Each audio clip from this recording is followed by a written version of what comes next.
Hi guys, how are you बच्चों, कैसे हो। आज इस वीडियो रिकॉर्डिंग में आज हम एक सबसे इम्पोर्टेंट चीज़ आपको पास आउट करके आए हैं कि 10th बोर्ड का सीबीएसई बोर्ड का जो सैंपल पेपर है, बहुत ही जो सैंपल पेपर जो सीबीएसई बोर्ड ने दिया है इस सेशन का 2024 का सैंपल पेपर है, जिसको कि आज हम सॉल्यूशन पर डिस्कस करेंगे।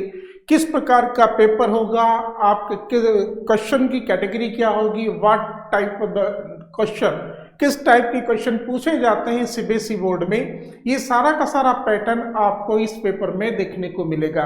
ठीक है, तो हमारा जो पेपर होता है सीबीएसई बोर्ड का 10th क्लास का, तो paper is divided into 3 sections, 3 section में डिवाइड होता है, A section, B section and C section. A section जो कि रीडिंग सेक्शन होता है, जो कि कॉम्प्रिहेंसिव एबिलिटी को देखा जाता है, बी सेक्शन आपका ग्रामर और राइटिंग पार्ट होता है, सी सेक्शन लिटरेचर का होता है, और लिटरेचर के अंदर हमारे 2 टेक्स्ट बुक है, उनसे रिलेटेड क्वेश्चन होंगे, XTEC based question, subjective questions, ये सब पूछे जाते हैं, तो ये सी सेक्शन में होगा। तो ये जो पेपर आपके सामने है, स्क्रीन पर आप देख रहे हैं, इसको हम सॉल्व करेंगे। इसके एक एक सॉल्यूशन का एक्सप्लेनेशन आपको हम बताते चलेंगे कि किस टाइप से क्वेश्चन होता है और किस टाइप उसका आंसर आपको लिखना होता है। तो सबसे पहले let's start the reading section. ये जो रीडिंग सेक्शन हमारे पास है, इसमें आपको 2 प्रकार की पैराग्राफ मिलेंगे। ठीक है, तो दोनों पैराग्राफ के क्वेश्चंस के answer on behalf of the passage आपको देने होंगे। ओके, तो इसको आप थोड़ा ढंग से समझेंगे। इस रीडिंग सेक्शन के क्वेश्चंस का आंसर निकालने के लिए आपकी जो कॉम्प्रिहेंसिव एबिलिटी है वो बहुत ही स्ट्रांग होनी चाहिए, यानी पढ़ करके उसको तुरंत हम आंसर दें, क्वेश्चंस को पढ़ें फिर आंसर निकालें। तो ये सब कुछ कब होगा बेटा, जब आपकी कॉम्प्रिहेंसिव एबिलिटी पावरफुल होगी। तो रीडिंग करके हम समझें, पूरे पैसेज को समझें, और फिर पैसेज के बिहाफ पर ये आपको उसमें से आंसर निकालने होंगे। ठीक है, तो ये जो पैसेज आपके सामने है, रीड द फॉलोइंग टेक्स्ट। तो ये जो पैसेज आपके पास पहला पैसेज है, ये किस बारे में है, जैसे आप पैसेज पढ़ेंगे आपको मालूम पड़ जाएगा। ठीक है, ये पैसेज है, as a high school student, as a high school student studying poetry can be a roller coaster ride. This journey is punctuated by moments of profound appreciation for simpler pieces. यानी इस passage के अंदर ये बताया गया है कि as a high school student की आप जो है एक स्कूल के हाई स्कूल के स्टूडेंट हैं, और स्टूडेंट होने के नाते आपकी जो पोइट्री स्टडिंग होती है, पोइट्री जिस ढंग से आप पढ़ते हैं पोइट्री को, तो कैन बी रोलर कोस्टर, कि जब हम पोइम पढ़ते हैं तो पोइम में हम बिल्कुल झूले की तरह झूलते रहते हैं, यानी कभी कभी पोइम समझ में आती, कभी नहीं आती, क्या कहा जा रहा है। पोइम की जो लैंग्वेज होती है वो थोड़ी सी अलग प्रकार की टाइप चलती है, तो हमें ऐसा लगता है जैसे हम बिल्कुल रोलर कोस्टर राइड की हमने, जैसे किसी झूले में हम राइड कर रहे हैं, झूले में झूल रहे हैं, इस टाइप की वो हमको लगती है। आया समझ में। तो this journey is punctuated by moments of the profound appreciation for simpler pieces and intermittent frustration. कभी कभी तो हमको लगता है कि ये जो यात्रा है, जो पोइम हम पढ़ रहे हैं, पोइम पढ़ने का जो तरीका है, कभी तो हमारे लिए एप्रिसिएशन या सिंपल हमको लगता है कि पोइम सिंपल है, और कभी कभी हमको लगता है कि इंटरमिटेंट फ्रस्ट्रेशन है, यानी रुक रुक के व्यक्ति फ्रस्ट्रेशन में आता है कि यार पोइट्री समझ में नहीं आ रही है, और कभी समझ में आती है। तो एक प्रकार का फ्रस्ट्रेशन पोइम को पढ़ते समय चलता है। विथ मोर कॉम्प्लेक्स वर्क्स, हमें लगता है कि काफी कॉम्प्लेक्स वर्क से, let is be real here, some poems are just plain confusing, कुछ पोएम कंफ्यूजिंग होती है, an amount of reading seems to help decipher the intent meaning, और उसमें जो एक इंटेंट मीनिंग होता है उसको समझने में हमारी कोई हेल्प नहीं मिलती है। इस प्रकार बार बार हमें उसको रीड करना पड़ता है, रीडिंग लगानी पड़ती है, बार बार पढ़ना पड़ता है यार, इस प्रकार की पोइम होती है। ठीक है, the puzzlement that results for such instance can be both, और रिजल्ट क्या निकलता है, कभी कभी वो चीजें हमको डीमोटिवेटिंग लगती है, वैक्सिंग लगती है। वैक्सिंग का मतलब होता है बोर कर देने वाली, यानी कंफ्यूजिंग चीजें समझ में नहीं आ रही, तो ऐसा लगता है कि पोइम हमारे समझ में नहीं आ रही है। ठीक है, तो कभी कभी हमको पोइम का इस प्रकार से सीन लगता है। और जब एक बात यहां कही जा रही है कि अगर मान लीजिए पोइम को, if solving is a riddle is what intended, अगर किसी पहेली को ही सॉल्व कराना था तो भैया फिर हमको पोइम पढ़ने के लिए क्यों कही गई? इससे तो अच्छा था कि हम सुडोकू ही खेल लेते, गेम खेल लेते और अपना टाइम पास कर लेते। तो कुछ पोइट्री पोर्शन यहाँ पर इस प्रकार से होता है। सेकंड में आता है कि conversely some pieces resonate with readers, और कुछ पोइम ऐसी होती है जो कि रीडर्स की आत्मा को हिला देती है और बड़ा प्रसन्न होता है व्यक्ति, बड़ा खुश हो जाता है कि warm the happiness and connection to the world open this composition centre on the themes that are universally understood, कि कभी कभी तो हमारे समझ में आ जाता है, पोइम को एक बार में समझ लेते हैं और हम खुश हो जाते हैं, और कभी कभी हमारे समझ में नहीं आती है। ठीक है, इस प्रकार की पोइम होती है। कुछ पोइम होती है then there are poem that are emotionally, कुछ पोइम ऐसी होती है जो भावनात्मक होती है, इमोशनली होती है, and charge the once that make the reader curl up in a ball, cry और jump up and down with joy. One is left away of the poet's ability to convey emotion through words.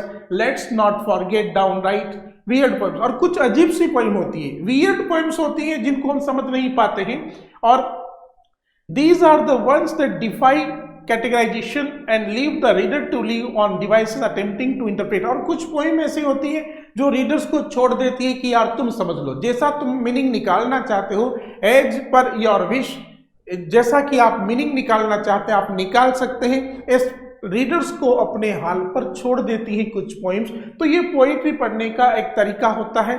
और देखिए यहाँ पर एक one of the author's use of figurative language, कभी कभी कुछ जो ऑथर्स होते हैं अपनी पोइट्री के अंदर काफी फिगरेटिव लैंग्वेज का यूज करते हैं, यानी कि मेटाफोरिकल लैंग्वेज का यूज करते हैं, जैसे फिगर्स ऑफ स्पीच का यूज करते हैं, मेटाफोर है, सिमिली है, एलिट्रेशन है, ओनोमोटोपोइया है। तो different type of figures of speech are applied in the poetry language by some writers to make this complicated, यानी to enhance the beauty of the poem, poem की beauty को बढ़ाने के लिए, उसकी लैंग्वेज को अच्छा करने के लिए, उसकी सुंदरता को बढ़ाने के लिए बहुत से ऑथर पोइट क्या करते हैं कि अपनी लैंग्वेज को फिगरेटिव बना देते हैं, जिसमें वो फिगर्स ऑफ स्पीच का यूज करते हैं।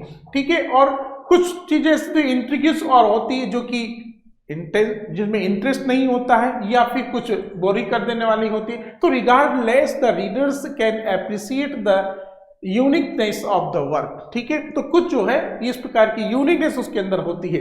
अब ये पैसेज पढ़ने के बाद देखो, despite the wide range of the emotions reactions that come, तो ये पोइट्री के बारे में बताया जा रहा है पूरी पैसेज के अंदर। ठीक है, तो overall studying poetry is like a box mix up, कभी कभी तो लगता है कि पूरी की पूरी जो पोइट्री पोर्शन जो हम पढ़ते हैं वो बिल्कुल बॉक्स मिक्स चॉकलेट, ऐसे बॉक्स की तो लगता है जिसमें कहीं सारी चॉकलेट भरी हुई है, चॉकलेट भरे हुए बॉक्स की तरह हमको लगता है। And you never know what you are going to get, जिसमें आपको पता ही नहीं कि आप कौन सी चॉकलेट लेने वाले हैं, अर्थात उसमें क्या समझने वाले हैं, ये हम कभी कभी पता नहीं कर पाते हैं।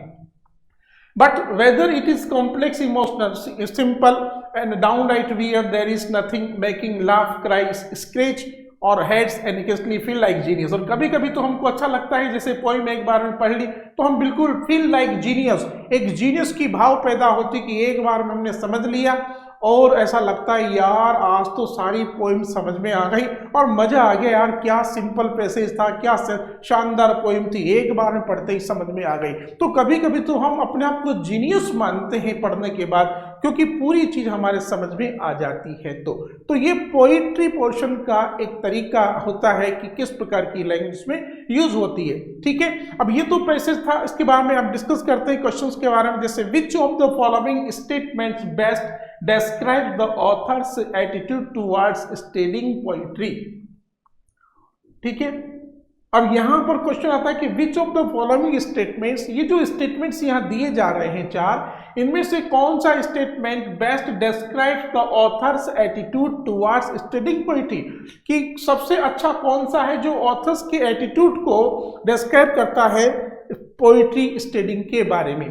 ठीक है, तो finds poetry to be a frustrating and meaningless endeavour.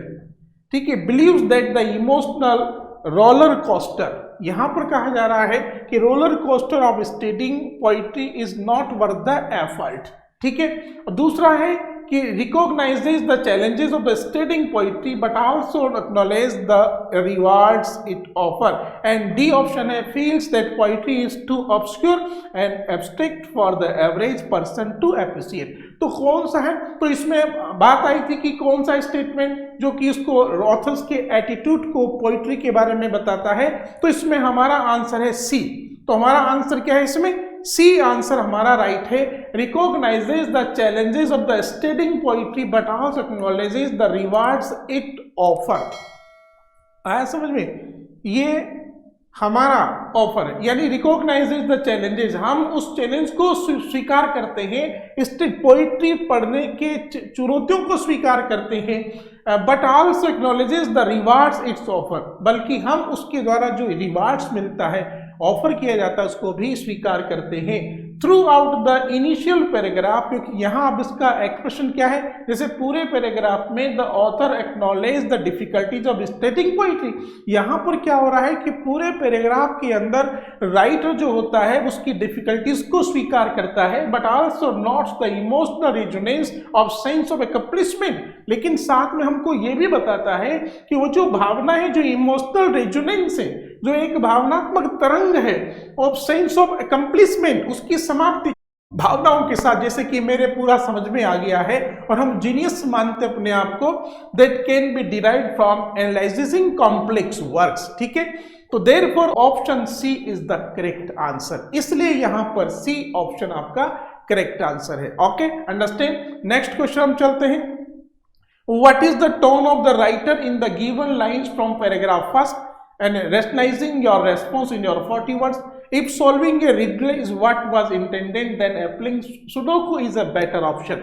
ठीक है, तो one is led to ponder if obscurity was goal. अगर मान लीजिए एक व्यक्ति ये विचार करता है कि अगर मान लीजिए अनक्लियरिटी, ऑब्स्क्यूरिटी का मतलब होता है अनक्लियरिटी ही अगर इसका गोल था, भाई आपने लिखी पोएम इसलिए लिखी कि भाई आपको, हमारा उद्देश्य था कि आपका गोल ये था कि ये आपको समझ में नहीं आएगा। जब आपका गोल यही था कि आप ये हमारे समझ में नहीं आएगा, तो इससे अगर यही पहली हमसे सॉल्व कराना चाहते थे तो फिर इससे तो अच्छा था ना कि आप जो है मैं फिर इसकी वजह तो वो सुडोकू गेम ही खेल लेता। तो यहाँ पर जो टोंट है, ये किस प्रकार की लैंग्वेज यहाँ पर राइटर ने यूज की है उसको आप देखें। द टोन के लेकर यहाँ पर देखिए दो प्रकार की टोन है।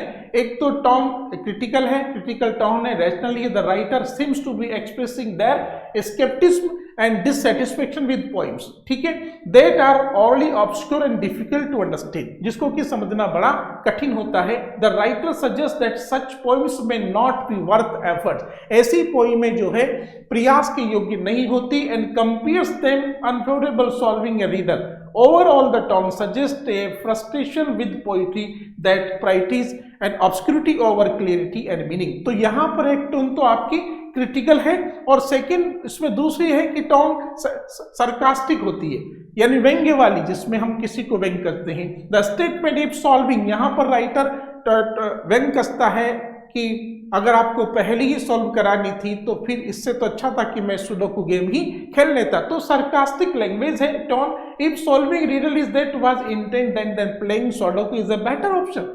तो अगर ये पहली ही सॉल्व करानी थी तो इससे तो बेटर, सो सुडोकू गेम खेलना एक बेटर ऑप्शन था हमारे पास। तो इस प्रकार यहाँ पर लैंग्वेज क्या है, सरकास्टिक है। ओके, तो the answer one tone is the these lines in likely to reflection. तो जो सरकास्टिक टोन इस पैसेज के अंदर है, in these lines likely reflection of the writer's opinion, ये उस राइटर की ओपिनियन का एक रिफ्लेक्शन है, एक प्रतिबिंब है, that poetry should not be needlessly complex and should strive to connect with readers. आया समझ में? तो ये एक प्रकार का रिफ्लेक्शन है राइटर का, इसलिए sarcastic language is tone is appropriate in this answer. Complete the sentence. Next question आता है, complete the sentence appropriately the author's use of vivid imagery in the paragraph third. सच कर लो। तो इसका आंसर क्या होगा, देखिए, जब it creates a powerful emotional, ये क्या करती है कि ये एक पावरफुल इमोशनल को इम्पैक्ट को क्रिएट करती है। It creates a powerful emotional, यानी powerful emotional impact and enhances the reader's understanding.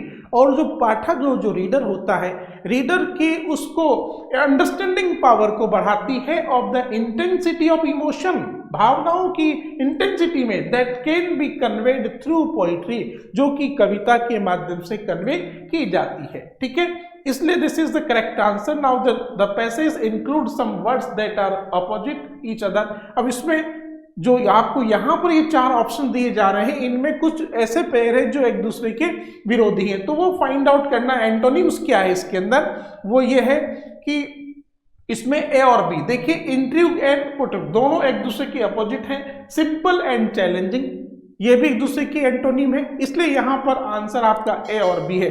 They present opposite concept, देखिए यहां पर हम समझे कि they represent opposite concept with simple meaning easy. ठीक है, uncomplicated or straightforward, while challenge means difficult, demanding or requiring effort. In the given passage the author uses both terms. ठीक है, और to describe different types of the poetry that a reader may encounter, जिनसे कि reader का encounter होता है दो opposite चीजों से।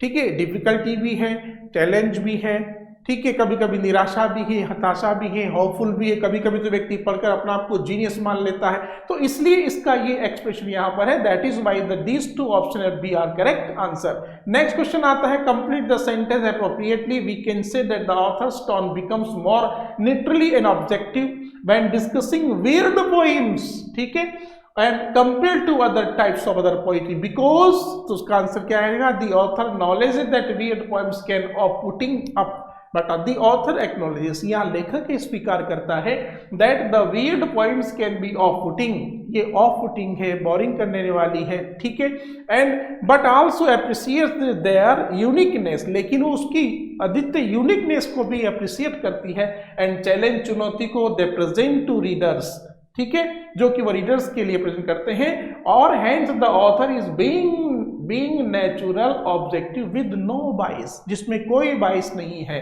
आया समझ में, ये ध्यान रखना है आपको। तो ये तो based on the reading the passage examine about 40 words how studying poetry can be like exploring, किस प्रकार से हम इसको एक्सप्लोर न्यू सिटी के मानते हैं। अब देखो यहाँ पर एक नई पोएम को पढ़ते हैं, नई सिटी से कि एक्सप्लोर के मामले में उसको तुलना की जा रही है यहाँ पर। Just as exploring a new city requires an open mind, जैसे हम किसी नए शहर में जाते हैं और exploring a new city requires an open mind, तो हमारे खुले दिमाग में उसको नई नई चीजों को हम रिक्वायर करते हैं। तो willingness to embrace the unexpected, ऐसी चीजें हमें वहां मिलती है जो अनएक्सपेक्टेड हो सकती है। किसी हम नए शहर में जाते हैं तो वहां कुछ चीजें हैं, जरूरी नहीं कि सारी हमारी एक्सपेक्टेशन के अनुसार वहां मिले, तो कुछ चीजें ऐसी भी हो सकती जो अनएक्सपेक्टेड होती है। Studying poetry requires an openness to different style, यहाँ पोइट्री पढ़ते समय भी आपको आवश्यकता है डिफरेंट स्टाइल अपनाने की, एंड अप्रोचेज, उसकी अप्रोचेज में, and willingness to be challenge and surprise by what you find, और जो कुछ आपने उसमें पाते हैं वो आपको चैलेंजिंग चीजें हो सकती है। कि जिस प्रकार नए शहर में नई चीजें चैलेंज होती है, ऐसे ही पोइट्री पोर्शन के अंदर भी वो जो लैंग्वेज होती है, जो वर्ल्ड का जो यूज होता है, वो हमारे लिए चैलेंजिंग हो सकता है, डिफिकल्टीज हो सकता है, इसलिए नए शहर से यहाँ तुलना की जा रही है। ठीक है, तो ये इस प्रकार का क्वेश्चंस के अंदर है। ठीक है, नाउ नेक्स्ट क्वेश्चन है, what is the message conveyed bye Hannah's experience in the following case? Hannah spends hours trying to analyze a poem for her assignment and finally feels a sense of accomplishment and pride once she understands only those who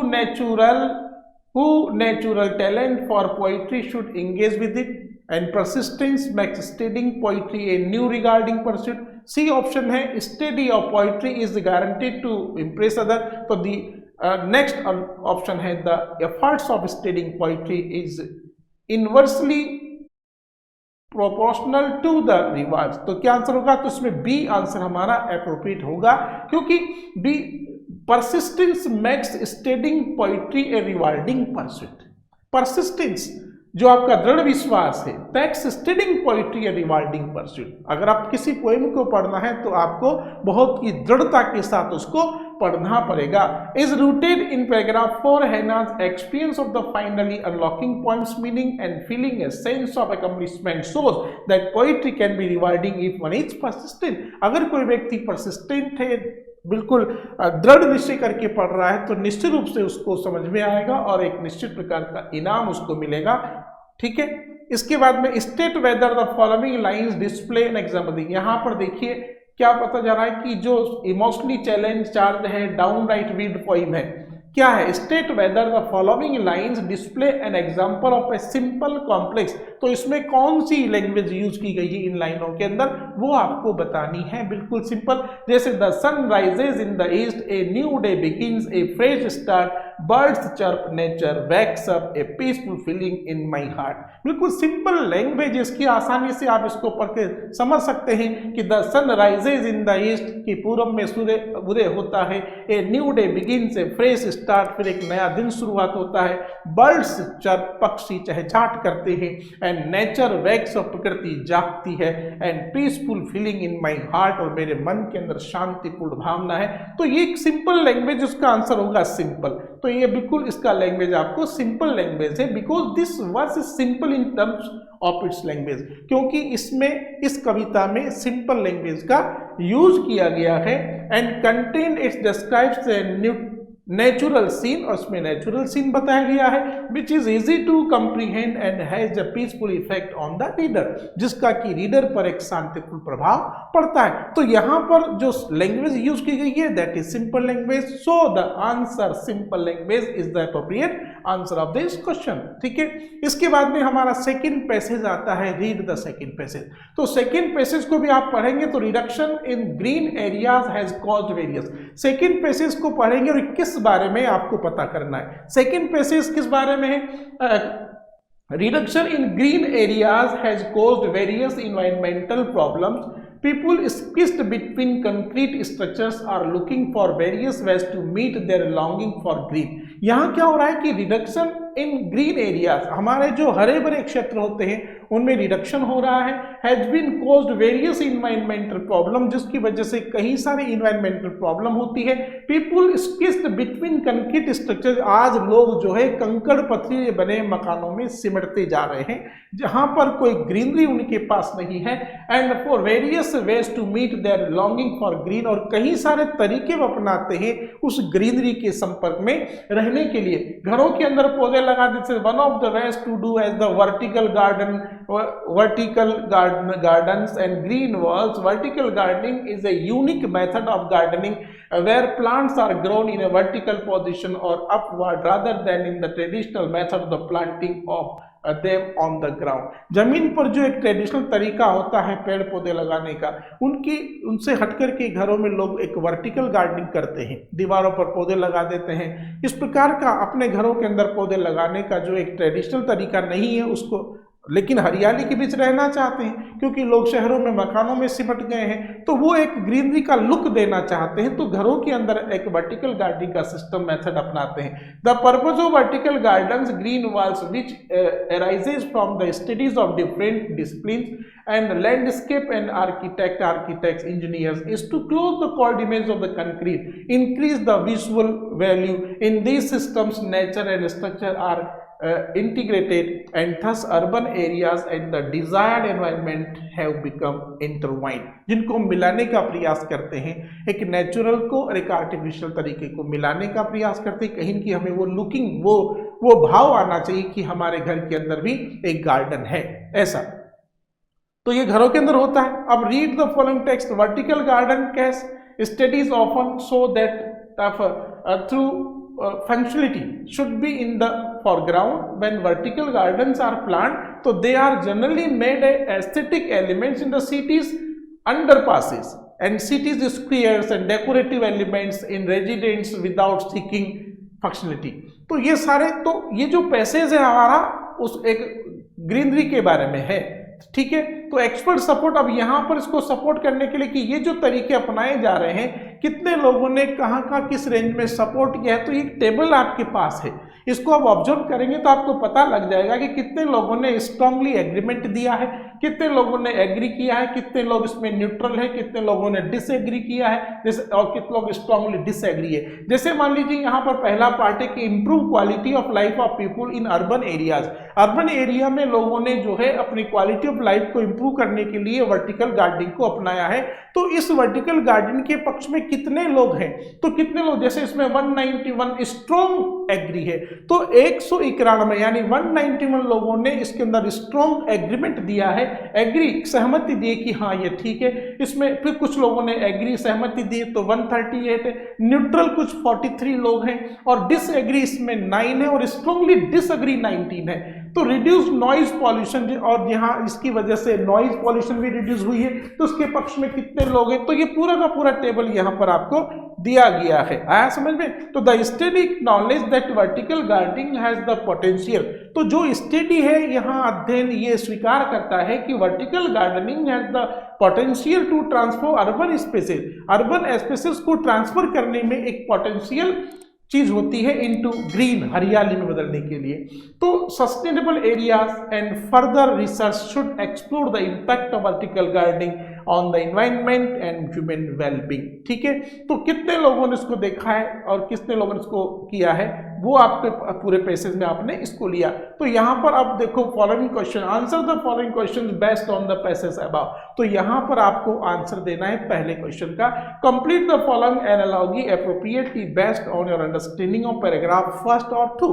पहला paragraph और second paragraph की वहां पर analogy को आपको set करना है। तो we can say that the situation of people living in concrete structures comparable with the fish living in a fish bowl and the need for vertical gardens to the need for decoration in the sea bowl because a fish needs decoration। ऐसा क्यों होता है? जैसे हम घर में मछली पालते हैं तो वो एक कांच का वो डिब्बा बना करके उसमें मछली को हम एक नेचुरल लुक देने का प्रयास करते हैं ना। जैसे मछली को लगना चाहिए कि हाँ वो नेचुरल महासागर में है, पानी भर दिया जाता है, उसके अंदर आर्टिफिशियल रंग बिरंगे कंक्रीट पत्थर डाल देते हैं, पेड़ पौधे उसमें डाल देते लगे रहते हैं, तो ऐसा लगता है मछली को पूरा का पूरा जो पोट बनाया जाता है जिसमें मछलियां तैरती रहती है, उन मछली को ऐसा हम बिल्कुल एक नेचुरल एनवायरनमेंट देने का प्रयास करते हैं।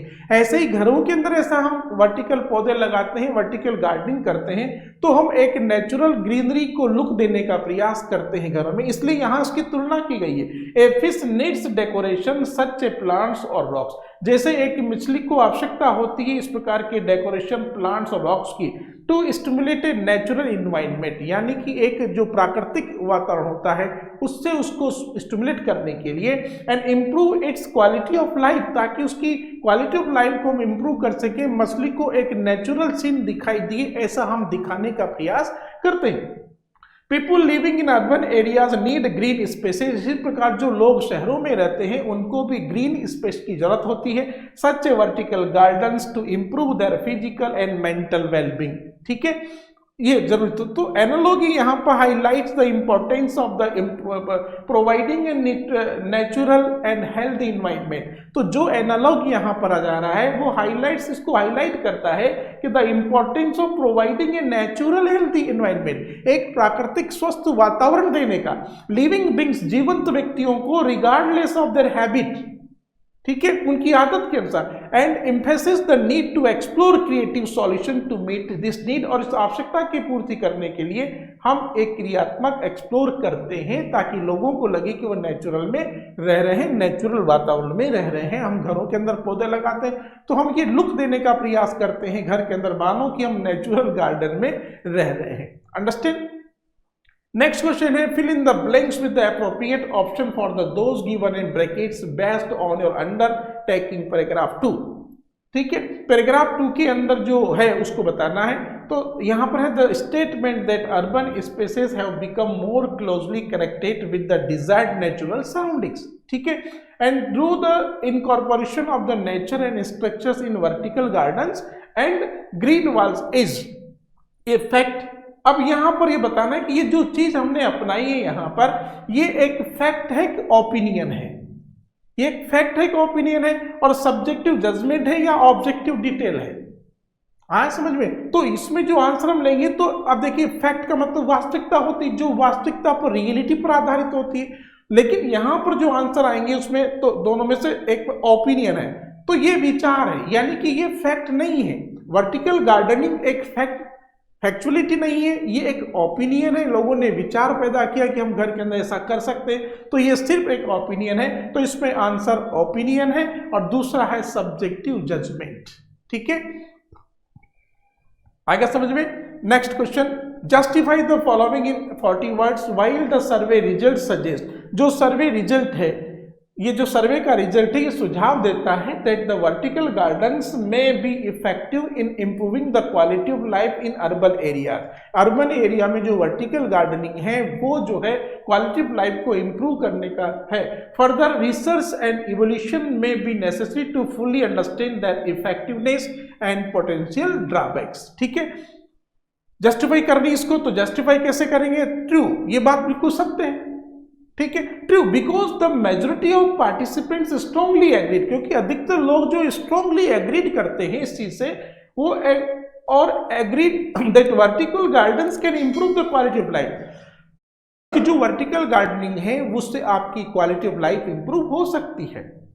ठीक है, इंक्रीज एयर क्वालिटी को आप इंक्रीज कर सकते हैं, have a relaxing and Kameng effect. However the survey doesn't provide information on the long term effectiveness. हालांकि सर्वे ने इसकी एक रिपोर्ट नहीं दी है कि long term effectiveness vertical gardens और their potential impact on other aspect of urban life, कि इसका अर्बन लाइफ पर और क्या इफेक्ट पड़ेगा, इसकी अभी रिपोर्ट इतनी पेश नहीं हुई है, सच एज ट्रैफिक और कंटिन्यू इंगेजमेंट। ठीक है, इसके बाद में based on the survey results which to concern should a city government looking to install vertical gardens address. ठीक है, अब देखिए इसमें देखिए यहाँ पर इसके आंसर एक्टिविटी, अब यहाँ पर देखिए activity, a city government looking to install vertical garden should consider addressing the this concept. क्या है?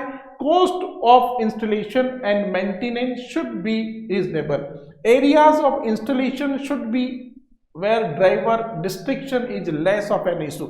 Both need to be mentioned as the survey reflection this. ठीक है, तो यहाँ पर both need to be mentioned, यहाँ दोनों को मेंशन करने की आवश्यकता है as the survey of reflects this. ठीक है, जिस प्रकार से इन चीजों में ये सर्वे रिफ्लेक्ट करता है। ठीक है, नेक्स्ट क्वेश्चन है इन table first the statement third vertical gardens increases air quality. कहते हैं कि जो वर्टिकल गार्डन्स हैं वो आपकी एयर क्वालिटी को इंक्रीज करते हैं indoor and outdoor. Received the most neutral responses from participants with 51 respondents indicating a neutral stance, state any one interfere that can be drawn। यहाँ एक में अब देखिए कि पॉसिबल इन्फ्रेंस क्या है, एनी वन लेना है आपको, तो पार्टिसिपेंट्स में नॉट बी फुली इन्फॉर्म, तो इसमें से एक क्या होगा? आप देखिए, तो आपको सिलेक्ट करना एक, ये यहां पर तीन पॉसिबल इन्फ्रेंस है, इनमें से कोई सा भी एक आपको लेना होगा और कोई सा भी एक राइट इसमें होगा। Participants may not be fully informed or aware of the effects of vertical gardens on air quality, which cloud contribute to the neutral response. This suggests a need for more education and awareness campaigns around the benefits of vertical gardens. हमें आंदोलन चलाना होगा vertical gardens की क्या क्या benefits है ये लोगों को समझाने के लिए, ये भी बात बिल्कुल राइट है। तो the perceive effect of vertical gardens on air quality may vary based on the specific location, इसको भी हम ले सकते हैं। और उसके बाद थर्ड वाला भी, it is possible that participant did not have a strong opinion और प्रेफरेंस रिगार्डिंग। ठीक है, तो कोई सा भी एक ऑप्शन आप ले सकते हैं। इसी प्रकार नेक्स्ट क्वेश्चन है select the option that correctly displace what intertwine signifies. तो इसमें क्या आंसर आपका आएगा? नेक्स्ट, तो इसका आंसर आपके पास जा रहा है, आपका इसमें जो आंसर है वह है आपका सेकंड आंसर है, यानी B only second. Cambridge Dictionary to twist the twisted together or to be connected to as the difficult to separate hence option B। तो यहाँ पर आपका ऑप्शन बी राइट होगा, क्योंकि यहाँ पर to twist the be twisted together है। ठीक है, इसके बाद में inform on benefits one drawbacks of vertical gardening in comparison to solution such as community gardens or parks। answer in 40 words में आपको देना होगा। advantage of vertical gardens over other green, यानी कि यहाँ पर क्या लाभ है? देखो एडवांटेज क्या है वर्टिकल गार्डन के, दे can be installed in small spaces, छोटे स्थानों पर इनको हम कर सकते हैं, making them ideal for urban area with limited space, और लिमिटेड स्पेस में हम इसको अर्बन एरिया में इसको हम एक आइडियल बना सकते हैं।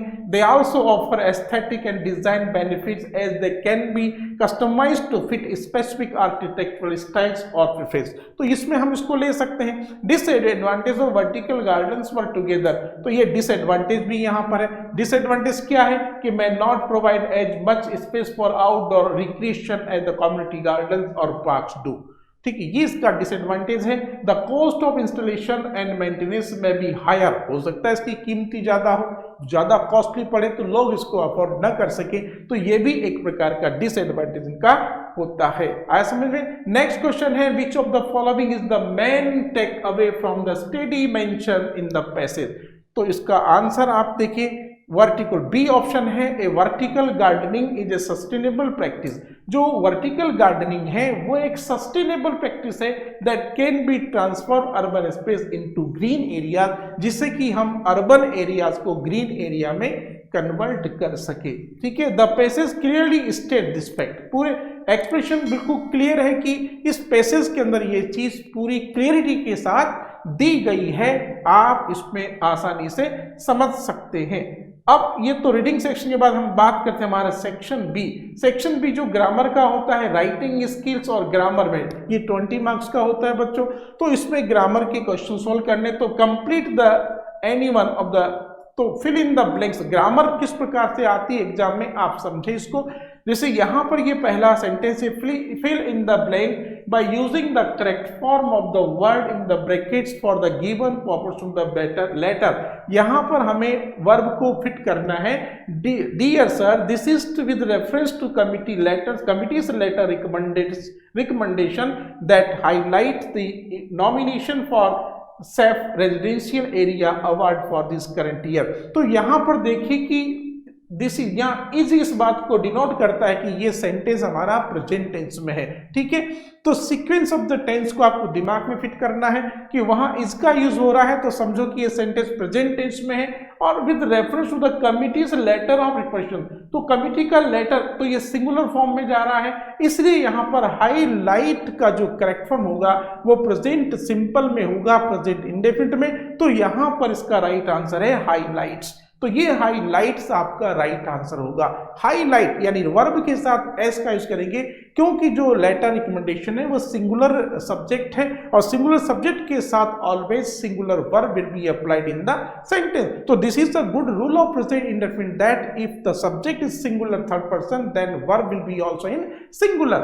तो how will you convert any verb of the verb into singular, from singular to plural, and to convert any plural verb into singular you are to add s or yes at the end of the verb. So that is why the highlights will be the appropriate answer in this sentence. Next question हम चलते हैं, read the given sentence। अब यहाँ पर error लेना है। This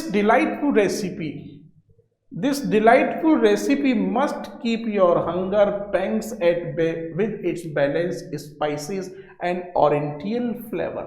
So what will be the correct answer? This is the answer. You are to find out the error from the sentence. तो यहाँ पर क्या गलती होगी?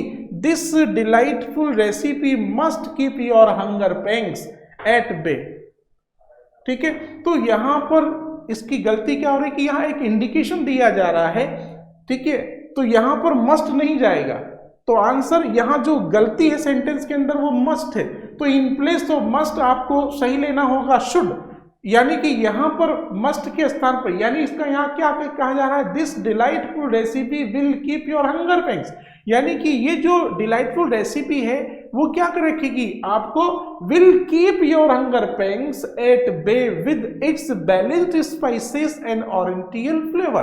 तो दैट इज वाई, इसलिए यहां पर एक ओपिनियन दी जा रही है, इसलिए in place of must you are to use will. तो यहां पर जो आपका आंसर होगा, मस्ट के स्थान पर आपको विल का यूज करना होगा, you are to use will in place of must. तो must is error in this sentence, ठीक है। तो next come on, Abhilasha and Neha had a conversation about the inauguration of Neha's dance academy report. Abhilash question, is your best friend helping you in this venture. अब इसका आपको क्या बदलना है, direct से इनडायरेक्ट में बदलना है। और ये सेंटेंस आपका देखिए यहां पर बिल्कुल इंटरोगेटिव सेंटेंस है, इससे शुरू हो रहा है। तो हम इंटरोगेटिव सेंटेंस में को हम जब बदलते हैं तो कंजक्शन इनडायरेक्ट स्पीच में इफ या वेदर का यूज करते हैं। इसके बाद में इंटरोगेटिव सेंटेंस को हम सिंपल सेंटेंस में कन्वर्ट करते हैं, ठीक है। और यहाँ पर योर को हम कर देंगे हर, सेकंड पर्सन है जो ऑब्जेक्ट के अनुसार नेहा के अनुसार बदलेगा। तो this is the correct indirect speech of this question. Abhilash asked Neha whether if her best friend was helping her in that venture। this that में कन्वर्ट होता है और प्रेजेंट कंटिन्यूस यहाँ पास्ट कंटिन्यूस में कन्वर्ट हो जाता है, ठीक है। ये ग्रामर का नेक्स्ट क्वेश्चन आता है ग्रामर का। Read the dialogue between Shubham and her mentor, ठीक है, Sara, regarding her summer internship programme. Sara, why did you choose to participate in this internship programme.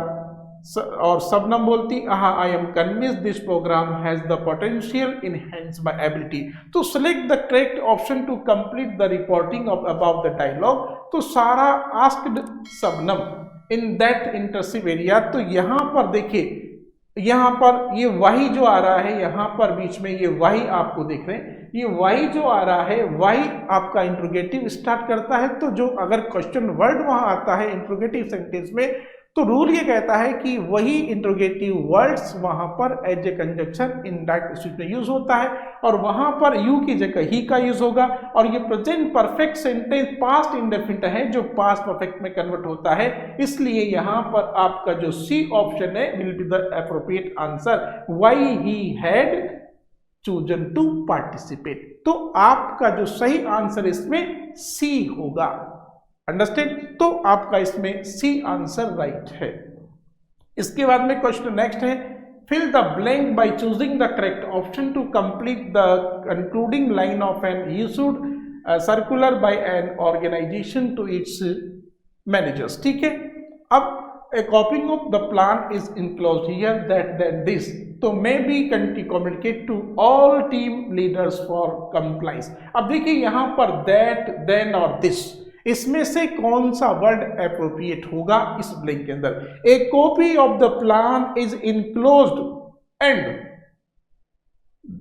That और देन नहीं आ सकता, क्योंकि ये आपका क्या है, दिस एंड दिस में बी, दिस के बाद में आ रहा है। तो यहां पर ये डेमोन्स्ट्रेटिव प्रोनाउन का यूज करना है, तो ये दिस आपका डेमोन्स्ट्रेटिव प्रोनाउन है, इसलिए this will be the appropriate answer. ये दिस आपको यूज करना पड़ेगा और दिस यहां पर आपका करेक्ट आंसर है इस क्वेश्चन में, ठीक है। इसके बाद में identify the error and supply correction for the given sentence from a commercial companies current and marketing strategy. आया समझ में।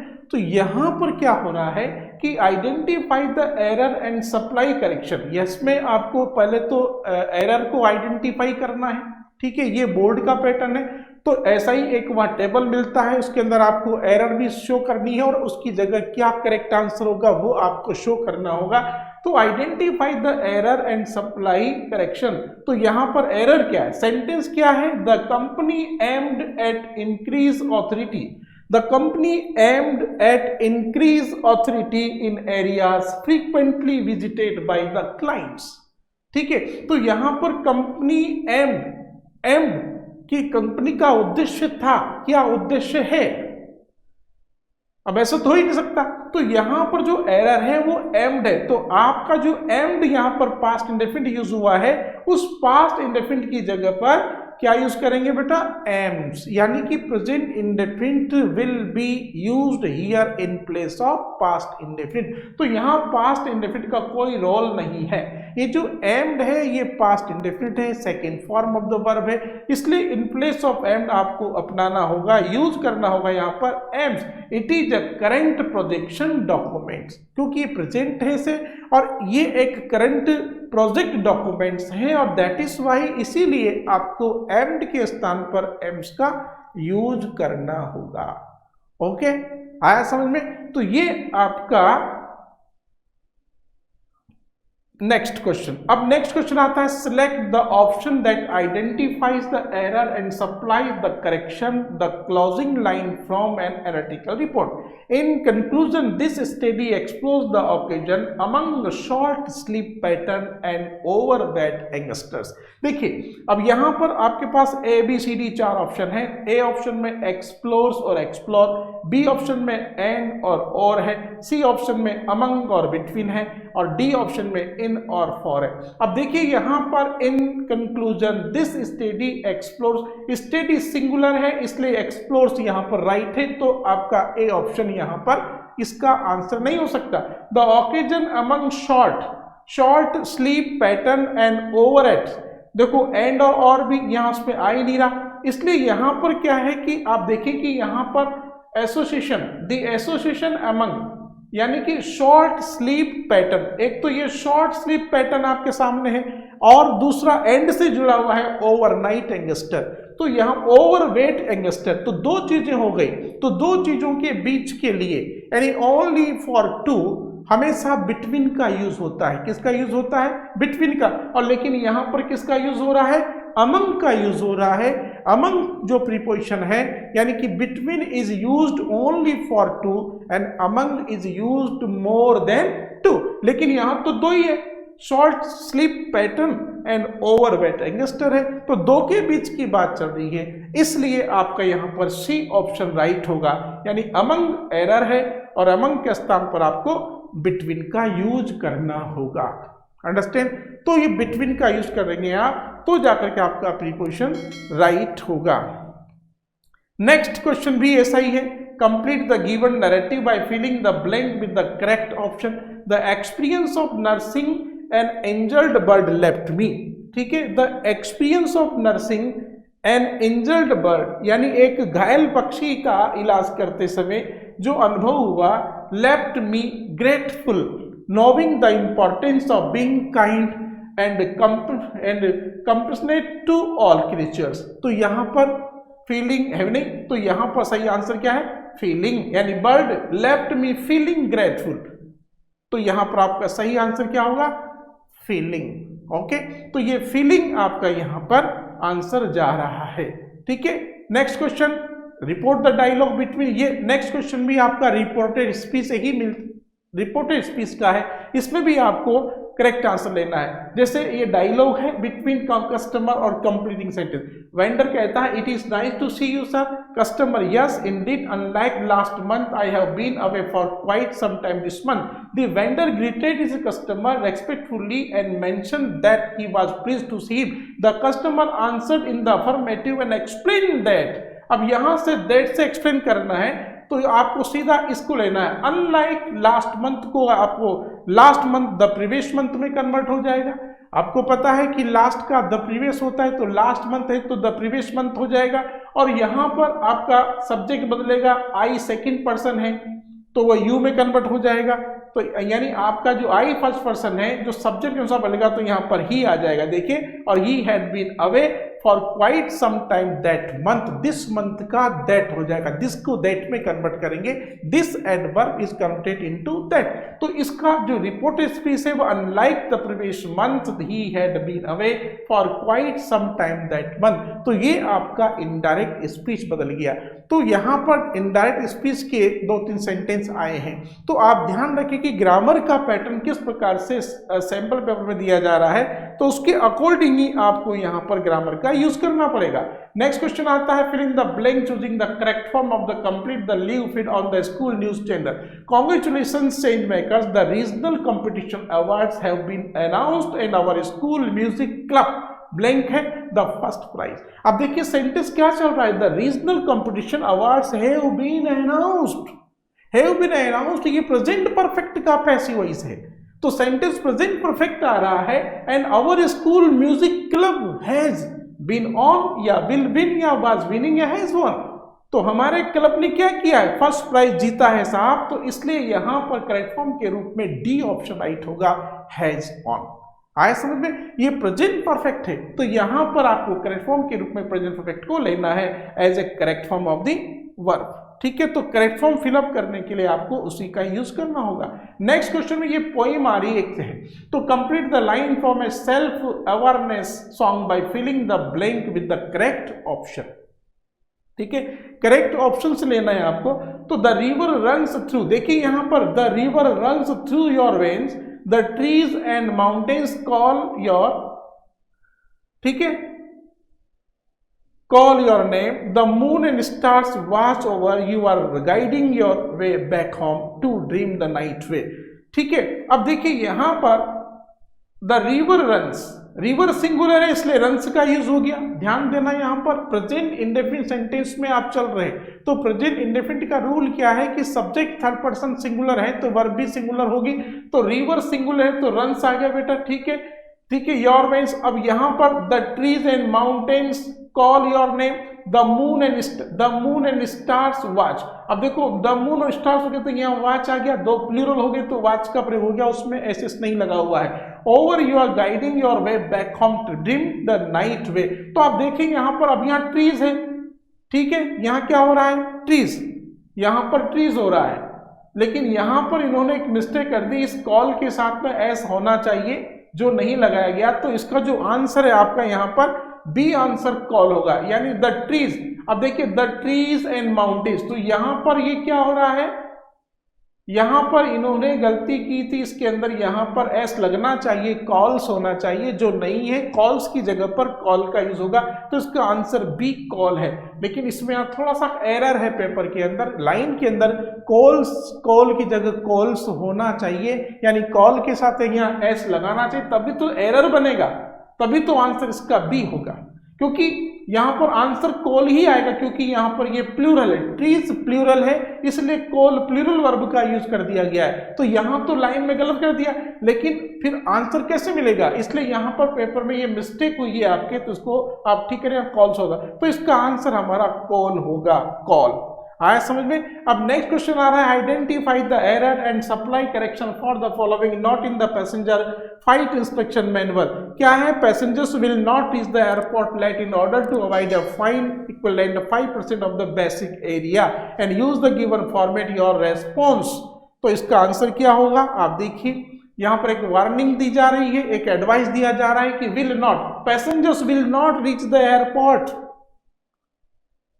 Passenger will not reach the airport, passenger airport में नहीं पहुंचेंगे कि या नहीं पहुंचना चाहिए, ये एक एडवाइस दी जा रही है। इसलिए यहां पर विल जो आपका मॉडल वर्ब है उसके स्थान पर शुड मॉडल वर्ब का यूज होगा।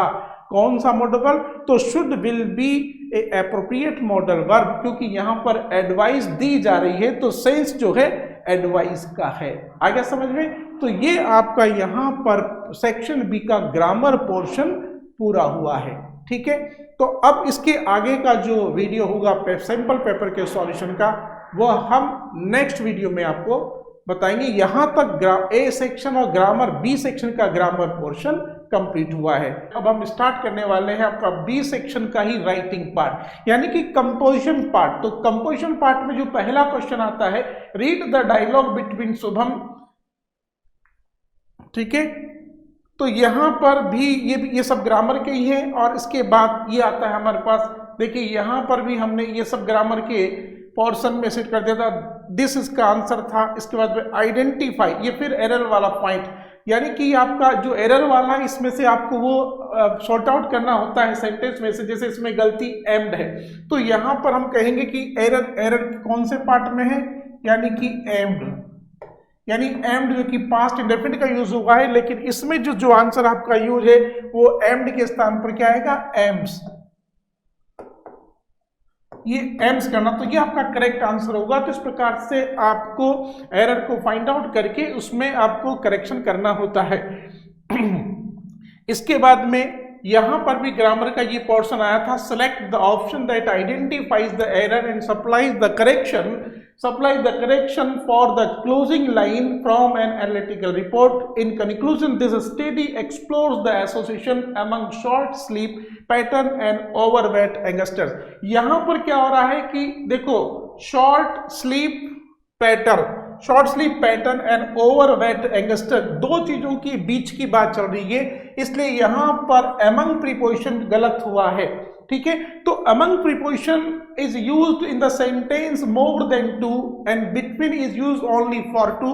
तो यहाँ पर शॉर्ट, स्लीप और पैटर्न एंड ओवरवेट यंगस्टर दो के बीच की बात है, इसलिए यहाँ पर आपका जो करेक्ट आंसर है वो आपका सी है, क्योंकि अमंग गलत है ये, और इसकी जगह राइट ऑप्शन आपका बिटवीन है, क्योंकि दो व्यक्तियों या दो वस्तुओं के बीच के लिए हमेशा बिटवीन का यूज होता है और मोर देन टू के लिए हमेशा अमंग का प्रयोग होता है। That is why C option is correct option, ठीक है।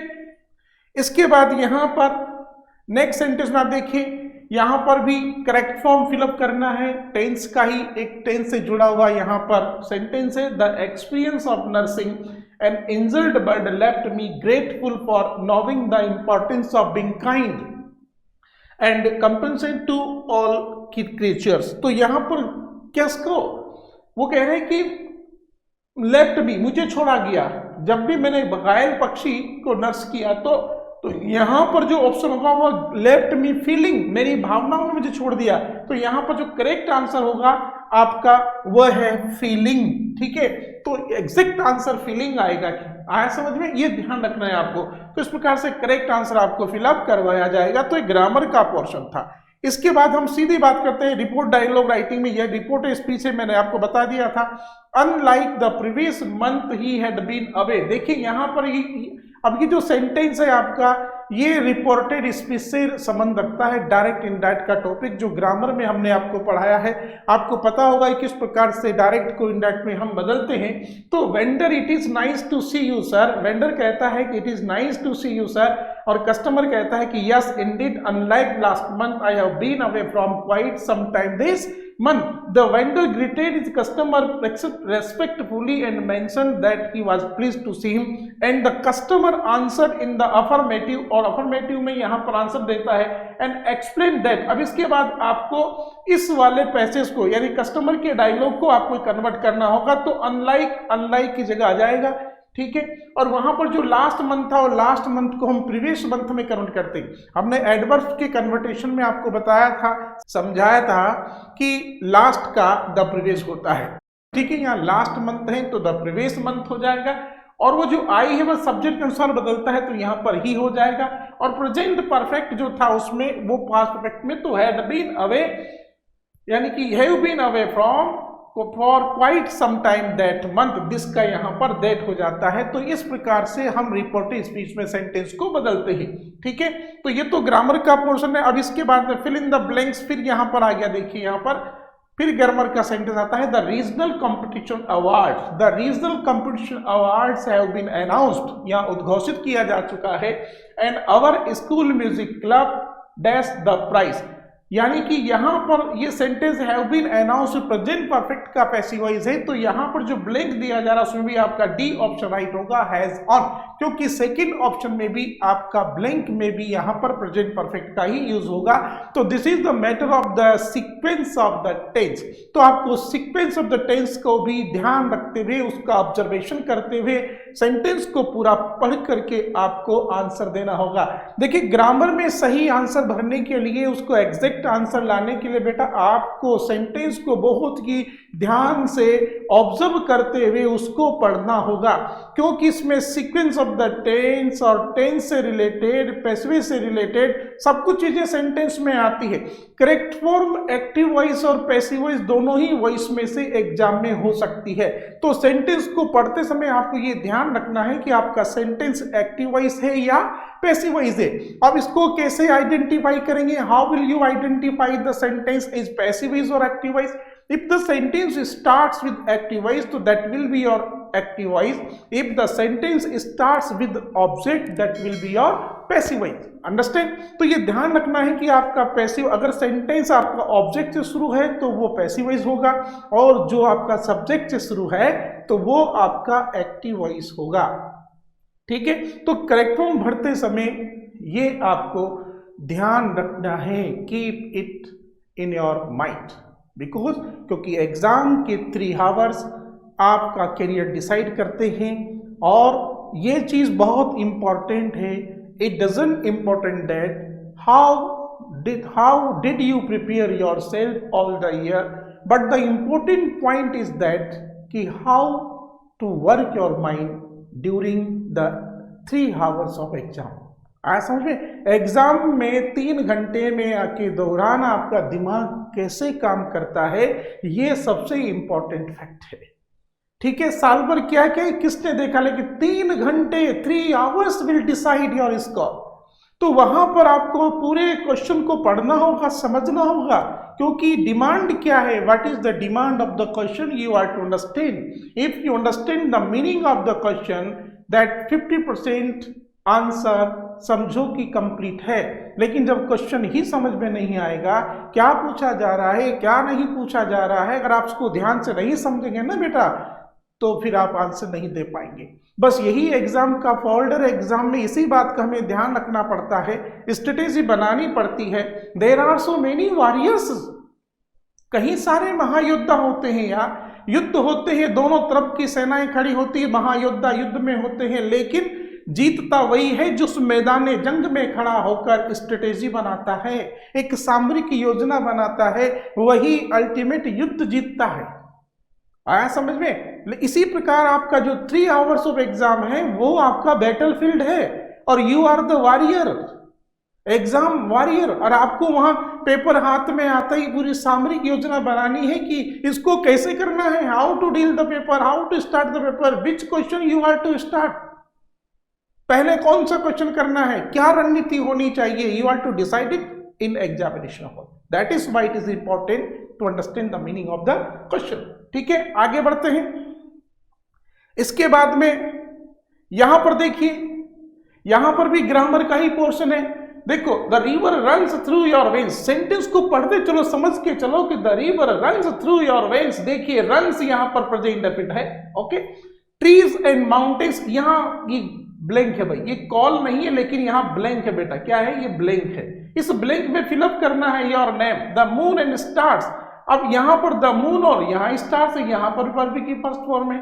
अब आपको इसमें से क्या लेना, बिल्कुल अंडरस्टूड है कि सेंटेंस का पूरा जो फॉर्मेशन है वो प्रेजेंट इंडेफिनिट का है। रिवर सिंगुलर थर्ड पर्सन है, इसलिए रन्स का यूज हो रहा है, क्योंकि सब्जेक्ट सिंगुलर है तो वर्ब भी सिंगुलर होगी। तो यहां पर ट्रीज बहुवचन है, तो यहां पर वर्ब जो आएगी, इनमें से कौन सी वर्ब लेना है, विल, कॉल, कॉल हैड, तो इसमें प्लूरल वर्ब कौन सी है, ये है कॉल। तो इसमें बी ऑप्शन आपका राइट होगा, B option you are to fill, because यहां पर सेंटेंस को समझ सकते हैं, ये भी एक प्रेजेंट इंडेफिनिट का ही पार्ट है। यहां प्रेजेंट इंडेफिनिट है तो यहां पर भी होगा, ब्लैंक में भी। ठीक है, तो ये ध्यान रखना आपको, ये भी टेंस से ही रिलेटेड पार्ट है, आपका टेंस से जुड़ा हुआ पार्ट है।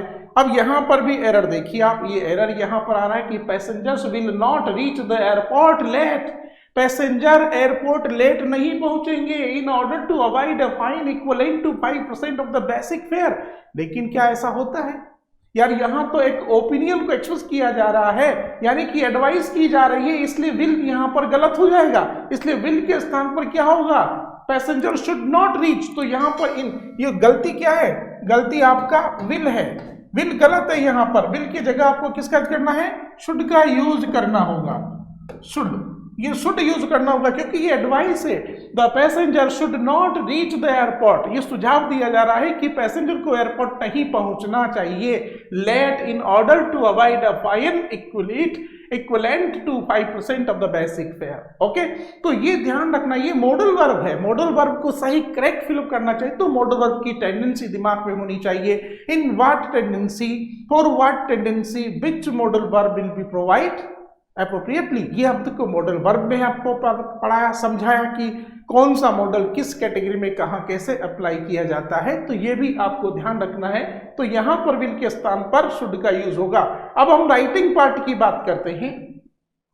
All details presented in the questions are imagery and created. ठीक है, as Vaishali Nandini of 214 Indrayani apartments and Vaishali street.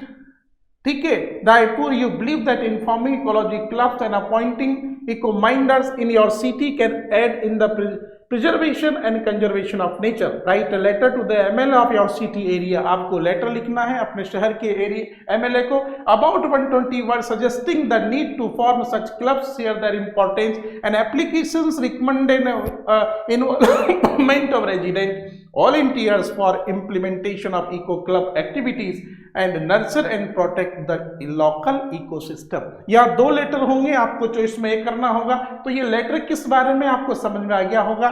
इसके बाद में ये लेटर किसको लिखना है, एमएलए को लिखना है। ये ऑफिशियल लेटर है, एक फॉर्मल लेटर है जो आपको लिखना होगा। ठीक है, अब देखिए, as Arman Khan the school literary captain of Ujjwal academy old city, ठीक है, यानी Khiladarabad, you believe that language can help bridge regional divides and promote unity. Write a letter to the editor of National Daily number 121 suggesting the introduction of an outline online regional language learning program managed and run by student council and language clubs in the city. The program aims to help residents who have recently relocated to a new region in picking up the local language और बिल्कुल organically, ठीक है, और share the importance and credibility of such a programme and suggest a feasible way to execute to it along with possible activities.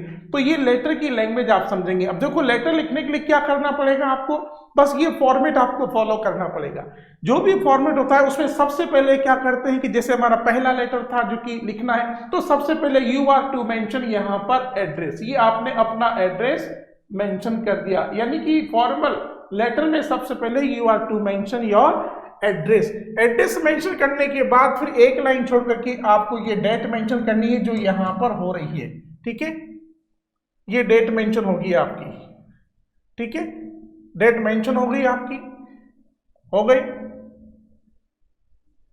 ये date mention होगी। इसके बाद फिर एक लाइन छोड़ेंगे, इसके बाद भी ये डेजिग्नेशन आ जाएगी यहां पर, डेजिग्नेशन भी आपको पूरी 3 लाइन में चलेगी, 1 लाइन 2 लाइन में पूरा फिनिश होगा यहां तक, ये इस प्रकार से। तो ये डेजिग्नेशन आपको इसमें सूट करे बिल्कुल लिखना होगा फॉर्मल लेटर में। और डेजिग्नेशन के बाद में फिर आप 1 लाइन छोड़ेंगे, फिर आपको एक सब्जेक्ट भी मेंशन करना होगा जो रीजनेबल सब्जेक्ट है। और लेटर का सब्जेक्ट बिल्कुल शॉर्ट एंड स्वीट होना चाहिए, 1 लाइन में वो आ जाना चाहिए। इन चीजों के बिल्कुल सेपरेट नंबर होते हैं, बिल्कुल। अगर ये चीज अगर आपने पूरी एग्जाम में लिखी है तो आपको जो भी इसका मार्क डिसाइड होता है 1 या 1/2 जो भी यहां पर आएगा वो आपको एग्जैक्ट मिलेगा। ठीक है, कॉपी चेकिंग में सब मिलता है। इसके बाद में आपको फिर मैडम और सर लिख करके लेटर की स्टार्टिंग देनी है। This letter is written to express my concern about the environmental degradation in our city and suggest a solution that I believe could help in preserving and conserving nature. I believe that forming ecology club and appointing eco-minders in our city can add this. Ecology clubs can be run by residents, volunteers who may undertake activities such as making bird houses, ठीक है, and planting native trees, water harvesting and creating compost piles, nature and protect। इसको लिखते समय हम question की कुछ लाइनों को भी इसमें इन्वॉल्व कर सकते हैं, क्योंकि क्वेश्चन से जो हमारा पेपर में आता है उससे हमें कहीं सारी एड मिलती है, बस हमें उसको सॉर्ट आउट करके लिखना पड़ता है, ज्यादा दिमाग इसमें दौड़ाना नहीं पड़ता है। आप क्वेश्चन से ही इसको सेट कर सकते हैं जैसे यहां पर हो रहा है। Awareness, by involving the residents these activities we can raise awareness, हम उनके अंदर अवेयरनेस पैदा कर सकते हैं about the importance of preserving nature and instil a sense of responsibility towards it, और उनके अंदर एक जिम्मेदारी का भावना पैदा भी की जा सकती है। Some of implications of form ecology clubs, reductions of pollution level, increase biodiversity and promotion of sustainable practices.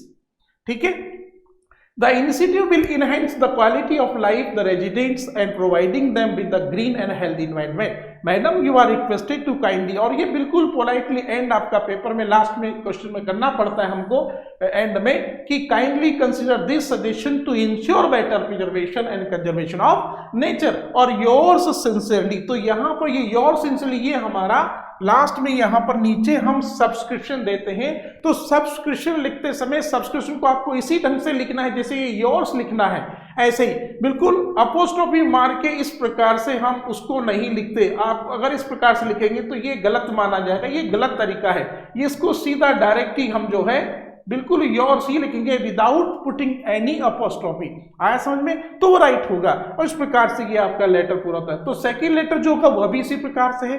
ये देखिए आप उज्ज्वल एकेडमी, यहाँ आपने सबसे एड्रेस लिख दिया, फिर यहाँ पर डेट मेंशन कर दी, और फिर ये designation in with in 3 lines आपको लिखना होगा। सेम वही प्रोसीजर जो पहले लेटर में था, ठीक है। इसके बाद में you are to mention a subject, ये सब्जेक्ट है introduction of online regional language learning programmes, ये हमारा सब्जेक्ट है जिसके ऊपर हमें लेटर लिखना है। और इस प्रकार से ये लेटर की हम स्टार्टिंग यहां पर देंगे, dear sir, as someone who believe that language can help bridge regional divides and promote unity, I am writing to suggest the introduction of an online regional language। बिल्कुल वर्डली आप जो है उस लेटर को यहां से रन करा सकते हैं। इस प्रकार से this online programme organised run by students and language clubs can these residents put language, ये देख तो जितनी भी लैंग्वेज है। अब इसमें एक बात ध्यान रखना, जो हमने लेटर लिखे यहाँ पर, ये लेटर इस प्रकार से आपको लिखना होगा। लेटर लिखते समय जो सबसे इंपॉर्टेंट पॉइंट वो क्या देना है बेटा आपको, लेटर लिखते समय सबसे पहले पॉइंट तो ये है कि आपका जो लेटर है वो जो है शुड बी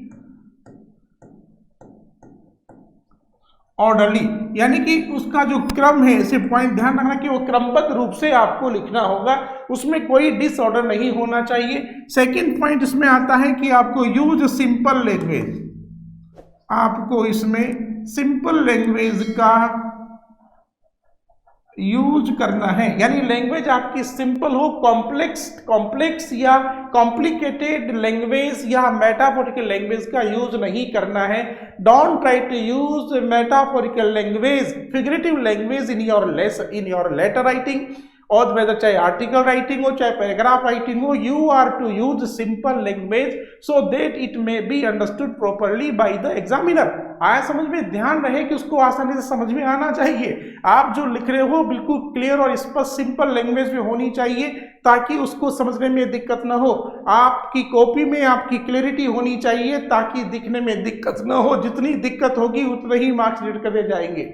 इसलिए एक बार में समझ में आ जाना चाहिए कि व्हाट यू हैव रिटन, आपने क्या लिखा है। तो लेटर या आर्टिकल हो कोई भी हो तो उसकी लैंग्वेज बिल्कुल सिंपल होनी चाहिए। आया समझ में। इसके बाद में आता है T-Series class 10 contesting for the post of the junior school captain in the upcoming student counseling elections given below is her character trait graphic shared in the public domain by the school counselor for the awareness of student voters at आपका school में ही है। तो ये जो जिसके बारे में आपको लिखना है उसकी कैरेक्टर के बारे में बताया गया है कि वो इंसान कैसा है, उसके बारे में आपको यहाँ पर ये लिखना होगा। तो all T-Series peers have been asked to write a paragraph, आपको कहा जा रहा है कि आप पैराग्राफ लिखिए 120 शब्दों में। एनालाइजिंग दीज ट्रेड्स, ये जो ट्रेड्स जो गुण हैं उनको एनालाइज करते समय कि वो उस व्यक्ति के अंदर है या नहीं है। तो इधर सपोर्ट, उसके सपोर्ट में या उसके अपोज में, यानी पक्ष में विपक्ष में, जैसा भी आप चाहें वो लिख सकते हैं, है ना। Candidature and as one of his her peers write this analytical paragraph by selecting some the traits that support you.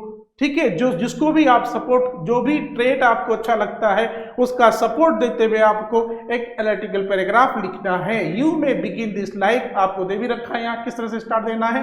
As a responsible student voter I believe T-Series doesn't possess the necessary traits to be school captain, you में end like this, और इस प्रकार से आप and कर सकते हैं उसका। तो देखिए किस प्रकार से आपको अडॉप्ट करना है। Supporting T-Series candidature as a responsible student voter, आप इस सिंपल लैंग्वेज में स्टार्ट कीजिए, कोई ज्यादा तरीका नहीं अपना है। ऐसा नहीं कि बहुत भारी भरकम लैंग्वेज में आपको लिखना है, और जैसे बोलते हैं कि the peacock when I read your letter, when I read your article, the peacock of my heart begins to dance with joy having spread its long eye spotted feather. वाह, कितनी कॉम्प्लिकेटेड लैंग्वेज है कि मेरा मन मयूर नाचने लगा, अपनी आंखों के धब्बे वाले लंबे लंबे पंखों को हिला करके मोर इस प्रकार से नाचने लगा। इस प्रकार की कॉम्प्लिकेटेड लैंग्वेज यूज करने की जरूरत नहीं है। चाहे वो आर्टिकल लेटर हो, चाहे पैराग्राफ राइटिंग हो, चाहे कैसा भी सिंपल पैराग्राफ हो या आपका एनालिटिकल पैराग्राफ हो, आपको आवश्यकता नहीं है। You did not adopt any kind of figurative language. The peacock of my heart begins to dance, मेरा मन मयूर खुशी से नाच उठा। क्यों सोचते हो ऐसा कॉम्प्लिकेटेड सेंटेंस जिसकी इंग्लिश बनाना है हमको नहीं आता। सेंटेंस दिमाग में ऐसा सोचिए जिसका कि you can easily translate it into English. आया समझ में? तो ध्यान रहे ये बोर्ड का पैटर्न है, बोर्ड में सिंपल लैंग्वेज ही अडॉप्ट करनी है। आया समझ में? और सिंपल चीजों पर ही चलना है। ये सैंपल पेपर हम सॉल्व करा रहे हैं तो आपका इसका मतलब ये नहीं कि आपको जैसा इसमें लिखा वैसा ही लिखना है यार, आपको सिंपल लैंग्वेज का यूज करना है ना मेरे बच्चों। बच्चे लोगों ध्यान रखो इस चीज का, सिंपल में ही सादा जीवन उच्च विचार बोलते हैं ना, बस उसी की वैल्यू होती है। कम बोलो, धीरे बोलो, कम बोलो, लेकिन इफेक्टिव तरीके से बोलो। Use simple language but effective language. कम बोलो लेकिन दमदार तरीके से बोलो। बस यही होता है इंप्रेशन बनाने का एक तरीका।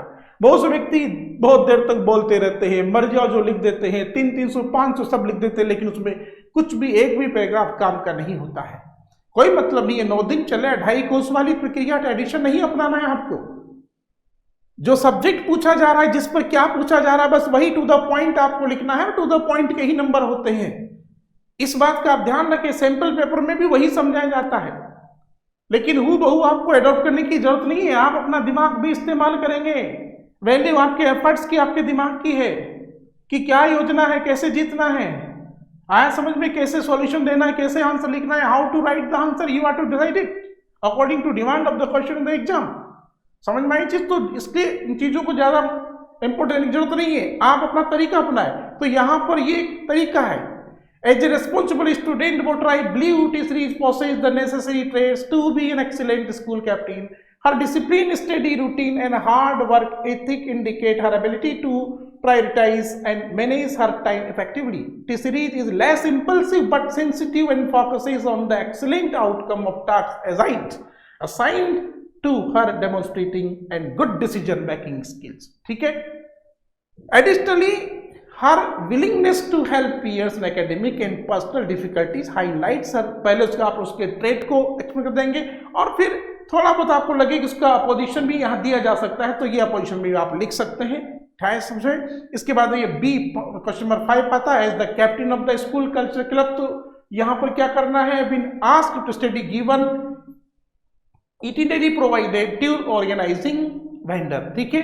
तो यहां पर देखिए आप कहां पर जाना है आपको, ये educational tour for the senior student. तो ये पॉइंट्स आपको दे रखे हैं, टूर, ट्रेवल, ठीक है, और accommodation on quad sharing basis, 1 staff complimentary for every 20 students, bottled mineral water throughout the tour, dance party on 22 November, and insurance policy of 20,000 per head, provision of tour manager assistance always। ये point दे रखे हैं तो आप involve कर सकते हैं। और ये टेबल भी यहाँ पर दे रखी है, इसको सबको इन्वॉल्व करते हैं आपको यहाँ पर भी एक पैराग्राफ आपको डिजाइन करना होगा। एक्सेप्टिंग द प्रोपोजल, अब प्रोपोजल एक्सेप्टिंग करना है तो ये आप इस प्रकार से उसको डिजाइन कर सकते हैं जो आपके सामने है। Through analysis of itinerary provided by tour organizing vendor reveals that tour proposal should be accepted. It is well planned and includes an area of the educational activities of the students। ठीक है, ये आप अपना सकते हैं और बिल्कुल simple language है यहाँ पर। ये देखिए, and Rani Durgavati museum offers an opportunity for the students to learn about natural history and art, and the tour to Kannatar reserve and add an element of the adventure and allows the student to connect with wildlife। इसमें सभी चीजें आपको involve की जाएगी। तो सबको आपको लिखना है, जो पॉइंट्स आपको दिए जा रहे हैं उनको इन्वॉल्व करना है और कुछ चीजें थोड़ी सी अपनी तरफ से जोड़ करके उसको एक पैराग्राफ बना करके आपको तैयार करना है। आया समझे? रिजेक्टिव एनालिटिकल पैराग्राफ, फिर ऑल थ्रू एनालिसिस, फिर दूसरा ऑप्शन आ जाता है इसमें।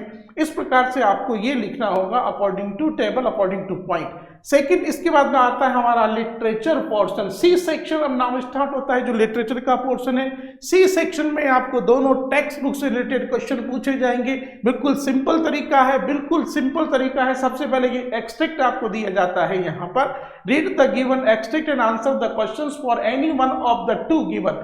ये जो एक्सट्रैक्ट आएगा बेटा, ये प्रोज और पोइट्री, जो हमारा फर्स्ट फ्लाइट बुक है उसमें से पोइट्री का, प्रोज का होगा, और जो दूसरी बुक हमारी है उसमें से भी आपको एक्सट्रैक्ट क्वेश्चन पूछे जाएंगे। तो यहां पर ध्यान रखिए इस चीज का कि ये आपका एक्सट्रैक्ट क्वेश्चन है। The question he tried to answer was simple, what is the purpose of 12 tiny gold spots on a monarch pupa. Everyone assumed the spots were just ornamental. A Bright said Dr. Urquhart did not believe it. To find the answer, a Bright and another excellent science student first had to build a device that showed that the spots were producing a hormone necessary for the butterflies full development. This project won a Bright first place in the county fair and entry into the international science and engineering fair.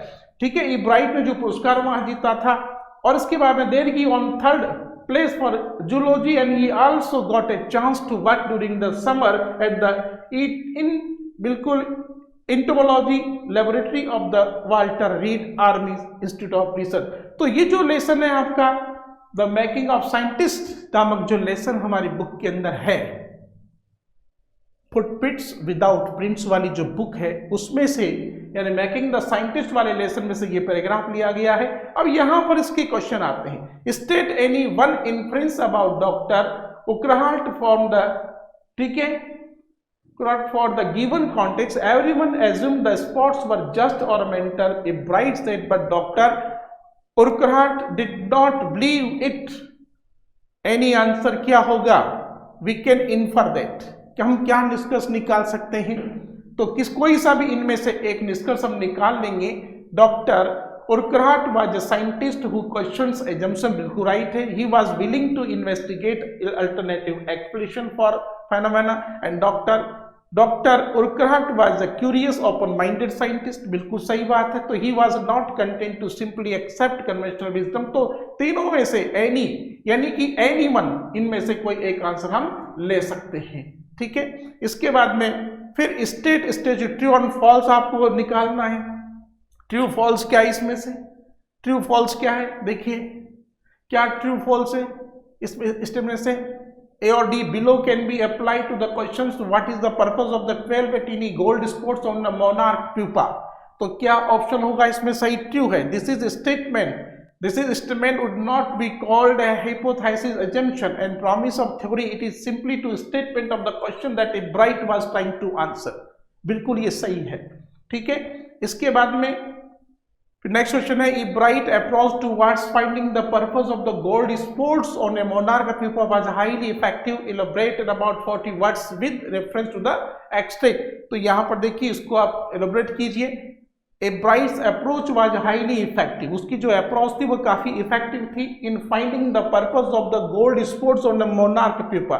सोने के जो सुनहरे जो spots थे उसके ऊपर, तो by finding a device that showed that sports were producing A hormone, वो एक हार्मोन को प्रोड्यूस करते थे necessary for the butterflies full development, जो कि बटरफ्लाइज के कंप्लीट विकास के लिए आवश्यक थे।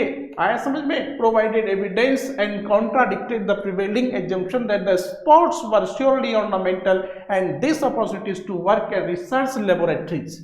ये इब्राइट का एक इन्वेंशन था। The question queries judge on the effectiveness of the Bright's approach in finding the purpose of the gold spots. Okay, so and the answer should include a specific reason for the effectiveness of his approach, such as the evidence he provided. आया समझ में?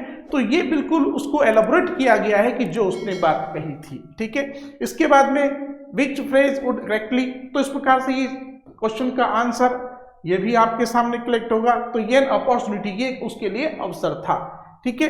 इसके बाद में इसकी choice में दूसरा extract है, जो कि हमारे दो प्रोपोजल नामक जो लेसन है, लोमो वाला आपने पढ़ा होगा, लोमो और वो स्टॉप विच वाला शादी वाला प्रोपोजल लेके जाते हैं, उसमें से ये लेसन है। तो ये उसमें से एक्स्ट्रा क्वेश्चंस आपके लिए पूछे जा रहे हैं। Which of the following not a reason why Lomov thinks he must marry, तो क्यों उसको शादी करनी चाहिए, इसमें कौन सी चीज ऐसा रीजन है जिसे लोमो ये सोचता है कि ही मस्ट मैरी, कि उसको शादी करनी चाहिए।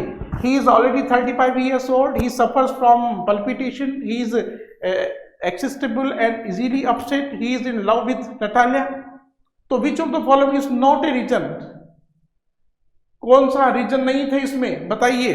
तो इसका आंसर होगा D, he is in love with, ठीक है। तो डी आंसर हो जाएगा, ही is in love with Natalia. इसके बाद में नेक्स्ट क्वेश्चन है, उसका भी आंसर आपको निकालना है। why is it fair to say that Lomo's tone when he says what more do I want is uncertain in questioning answer in about 40 words. तो 40 वर्ड्स में आपको आंसर देना है। लोमो के जो टोन था, बोलने की जो स्टाइल थी, व्हेन ही से, जब वो कहता है कि what more I do want, मैं और क्या करूं, is uncertain in questioning because he is trying to convince himself, क्योंकि वो यहाँ अपने आप को कन्विंस करने का प्रयास करता है, अपने आप कन्विंस करने का प्रयास करता है that Natalia Stepanovna is a suitable match for him. वो सोचता है कि ये मेरे लिए एक सुटेबल योग्य वर है, but at the same time he seems to be struggling with doubts and fear. लेकिन उसी समय उसके वो संघर्ष करता हुआ प्रतीत होता है भय में और शक में। His tone suggest that he is trying to reassure himself that he has made the right decision, but he is not entirely convinced, कि उसका फैसला सही है लेकिन वो कंप्लीटली कन्विंस यहाँ पर नहीं है, ऐसा वो सोचता है। इसके बाद में read the following description and identify which one correctly corresponds to the attract, debate a farmer। तब तीनों में से कौन सा यहाँ पर आंसर आपके पास राइट होगा। तो यहाँ पर क्या कहेंगे, वो अपने आप में कहता है, अपने आप बातचीत करता है, तो उसका जो आंसर है उसको हम कहेंगे बी आंसर। यहाँ पर जा रहा है हमारा बी आंसर है, तो इसका बी आंसर आएगा। ये सोलिलो की स्टाइल है, एंड ए सोलिलो की जो speech given bye a character alone on stage, वो अपने आप से कहता है। जो व्यक्ति अपने आप से बोलता है तो वो सोलिलो की स्टाइल होती है, स्वकथनीय स्टाइल होती है, और ये उसने यहाँ पर अपने आप से वो बड़बड़ाता रहता है। यहाँ पर a soliloquy is a speech given by the character alone on stage which reveals their innermost thoughts and feeling to the audience, cannot be as it is not formal discussion, cannot be because what he speaks in certain not brief। आया समझ में। तो वो अपने आप से ही कहता है, बातें करता है, यार ये बिल्कुल सही है, क्या करूं क्या नहीं करूं, अपने आप वो सोलिलो की स्टाइल में बात करता है अपने आप से, ठीक है। If an actor were to read the extract, what would be the required to focus on while modulating his voice। तो यहाँ पर अगर कोई एक्टर क्या होता तो क्या करता, the actor would be required to convey Lomov's nervousness and excitement through his voice. वो अपनी आवाज के माध्यम से उसको एक्साइटमेंट करता। And for example he could raise his voice, वो अपनी आवाज को उठा सकता था when Lomov is getting excite और lower it when he is feeling anxious। जब वो चिंता कर रहा है, भावना होती है, उस समय उसकी आवाज को वो ऊपर नीचे कर सकता था अगर वो एक्टर होता है तो। रीड द गिवन एक्सट्रैक्ट, इसके बाद फिर ये दूसरा एक्सट्रैक्ट आता है, तो ये हमारी पोइम में से पूछा जाएगा। तो ये जो स्टेंजा है ये फायर एंड आइस वाली पोइम में से आया है, तो इसको भी पोइम की 4 लाइन को आपको पढ़ना है, और इसके बाद इसमें कि आपके आंसर आपको डिसाइड करने हैं। तो fill the blank with one word when the speaker says the ice could also bring about the end of the word he refers to. तो किसके लिए कहता है, as the means for destruction. तो उसका मतलब क्या होता है, वो कहता है हैट्रेड। तो ये देखो, एक तो हैट्रेड है, इंडिफरेंस है, बिटरनेस है, एप्थी है, डिटैचमेंट है, रिजिडी, इनमें से कोई सा भी एक आंसर आ जाएगा। तो इतने 100 में से आपको कोई सा भी एक आंसर सेलेक्ट करना है कि वैसा क्यों कहता है। इसके बाद है what does the speaker's alignment with those who favour I suggest. जो लोग आइस के फेवर में है उसके लिए क्या आता है, the speaker's alignment with those who favour see suggest that they have seen the destructive consequences of a lack of apathy and emotional connection. आया समझ में। लैक ऑफ एप्थी और इमोशनल कनेक्शन की कमी के कारण जो भी उसने विनाश देखा है उसकी बात वो यहाँ पर करता है।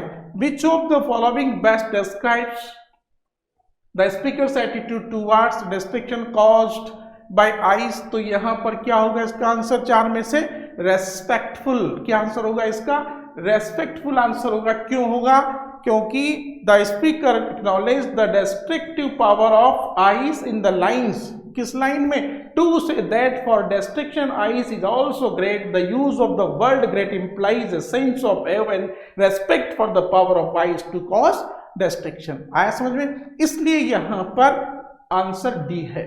तो इस प्रकार से आपका comment on the points use of language in lines, कौन सी यहाँ पर अब लैंग्वेज कैसे यूज की गई इस लाइन के अंदर, तो लैंग्वेज के फॉर्मेशन के बारे में आपको बात करनी है। The language use in this line simple. देखिए यहाँ पर straight forward simple language use की गई है ताकि आसानी से सबको समझ में आ जाए, ठीक है। The words and phrases are easy to understand, पूरे जो शब्द और पोइम के अंदर दिए गए हैं वो सब के सब कन्वर्सेशनल टोन के अंदर लिखा गया है, जिससे वार्तालाप की शैली हो ताकि आसानी समझ में आ जाए। तो कुल मिला के इस पोइम के अंदर जो लैंग्वेज यूज की गई है वो सिंपल है। अब इसके बाद में दूसरी पोइम का स्टेंजा आता है जो फोक पोइम से ली गया है, the fog comes a little, ये वाली पोइम बिल्कुल छोटी सी पोइम है। तो इस पोइम का ये स्टेंजा है फोक पोइम से लिया गया है और इससे रिलेटेड ये क्वेश्चंस आपके सामने है। ठीक है, in what way does the language used in this poem challenge the traditional ideas of what poetry should be. ठीक है, तो ये आपके इसमें से आपको आंसर ये आपका है। Unlike traditional poetry that often relies on complex rhyme scheme and metaphor, this poem uses simple language, everyday language to create a vivid picture in the reader's mind to create a powerful and evocative mood. एक अच्छी language use की गई है, metaphor के रूप में ली गई है, रूपक के रूप में ली गई है। मेटाफोर लिटरेरी डिवाइस का यूज हुआ है पूरी पोएम के अंदर। फोक की तुलना की गई है कैट से की गई है, जैसे बिल्ली आकर बंदरगाह पर बैठती है ऐसे फोक चुपचाप साइलेंटली आता है। ठीक है, तो यहाँ पर उसी से रिलेटेड आपकी ये पोएम में बिल्कुल सिंपल आंसर इसमें, what is the significance of the cause of the word little. अब इसका मेन आंसर देखिए, the word little used to describe the fog in the poem suggest the subtle and quiet nature of the fog. बिल्कुल fog के nature से जोड़ा गया है, जैसे बिल्ली के नेचर, बिल्ली जैसे कैट आती है चुपचाप साइलेंटली आती है, वैसे ही फॉग आता है। ठीक है, complete the sentence with the appropriate option. अब यहां पर the lines from the poem tell us that the city is, शहर कहां पर स्थित है, ये लाइन बताती कि उस शहर कहां पर स्थित है। बिल्कुल नेचुरली सिंपल सी बात है कि वो बी आंसर यहां पर होगा, coastal the evidence like the, तो उसका आंसर बी होगा क्योंकि वो कोस्टल समुद्र के किनारे पर स्थित है, किनारे पर स्थित है। समुद्र का जो किनारा जहां पर है वहीं पर वो शहर स्थापित है। बिल्कुल ऑलरेडी अंडरस्टूड है कि कहां पर स्थित होगा। ठीक है, इसके बाद में ये तो एक्सट्रैक्ट बेस्ड क्वेश्चंस आपके पास हैं। इसके बाद में आप देखिए कि answer any for following 5 questions in 40 to 50 word, 40 से 50 शब्दों में आपको आंसर देने होंगे। तो यहाँ पर जस्टिफाइड ये सारे आंसर्स होंगे। इन आंसर को, जैसे ग्लिम्स ऑफ इंडिया में से ये क्वेश्चन है, इस क्वेश्चन का आंसर भी आपको लिखना होगा। तो ये आंसर आपके पास यहाँ पर है। The traditional baker his bread play a significant role in the cultural and social fabric of Goa society. The Portuguese introduced their famous loaves of the bread to Goa. तो पूरी की पूरी जो क्वेश्चंस का आंसर है वो आपके सामने यहाँ पर पूरा ये आंसर आपके सामने है। आप इसको डिफाइन कर सकते हैं, लर्न कर सकते हैं, समझ सकते हैं कि ये क्वेश्चन का आंसर क्यों है। ओके, ये आपका पूरा का पूरा सॉल्यूशन यहाँ पर है। इसके बाद में नेक्स्ट क्वेश्चन है ये, इसके बाद में नेक्स्ट क्वेश्चन के आंसर जा रहे हैं सबके एक एक करके, सारे क्वेश्चंस के आंसर एक्सप्लेन किए गए हैं। Explain how the description of the devastation used caused by the hail storm reflect the sadness within इन लेंचो। ये हमारा लेटर टू गॉडवाइल्ड लेसन में से है। Refer the given lines from the text, not a leaf remain on the tree. ठीक है, कोई भी पत्ती पेड़ पर नहीं बची। The corn was totally destroyed, the flowers were gone from the plants, Lencho soul was filled with sadness. दुखी हो जाता है। और ये पूरा का पूरा आंसर यहाँ पर आपके सामने है। You can understand properly by reading the answer. बिल्कुल we write the answer in simple language. तो ये आपके पास ये आंसर पूरा का पूरा, आप इसको यहाँ से यहाँ तक पढ़ सकते हैं बच्चों। ठीक है, कोई दिक्कत इसमें नहीं है। Kitty was a trusted friend to Anne एलोब्रेट। ठीक है, कि किट्टी उसकी एक शानदार विश्वसनीय मित्र थी। एलिब्रेट कीजिए, डायरी में लिखा है कि एनी फ्रैंक डायरी से क्वेश्चन आया है, तो कैसे उसकी वो विश्वसनीय मित्र थी, ये सारा का सारा यहाँ पर आंसर में है। Kitty was a trusted friend, क्यों है, ये पॉइंट वाइज हमने आंसर यहाँ पर दिए ताकि आप आसानी से सबको समझ सकें। ओके, तो ये पेपर का सॉल्यूशन पूरे टू द पॉइंट हम आपके सामने हम दे रहे हैं पूरे के पूरे। तो ये लिटरेचर में से हमारे जितने भी क्वेश्चन है बेटा यहाँ पर ये सारे के सारे आ रहे हैं। इसके बाद लॉन्ग आंसर टाइप क्वेश्चंस भी देखो यहाँ पर आपके पास है। 3 क्वेश्चंस आपके जो मोमेंट वाली बुक है उसमें से लिया गया है। जैसे ये क्वेश्चन आपके पास देखिए यहाँ पर, ये क्वेश्चन इसमें से लिया गया है। ये क्वेश्चन देखिए आप, answer any. The story A Trump of surgery is a powerful example of the importance of saying know explain. ठीक है, इसको एक्सप्लेन करना है आपको। तो ये एक्सप्रेस, ये पूरा का पूरा आंसर टू द पॉइंट यहाँ पर हमने लिखा है। ये इसका फर्स्ट पॉइंट है। ये ये बिल्कुल फर्स्ट पॉइंट, ये सेकंड पॉइंट, ये थर्ड पॉइंट। तो we divided the answer into 3 points so that you may understand it properly.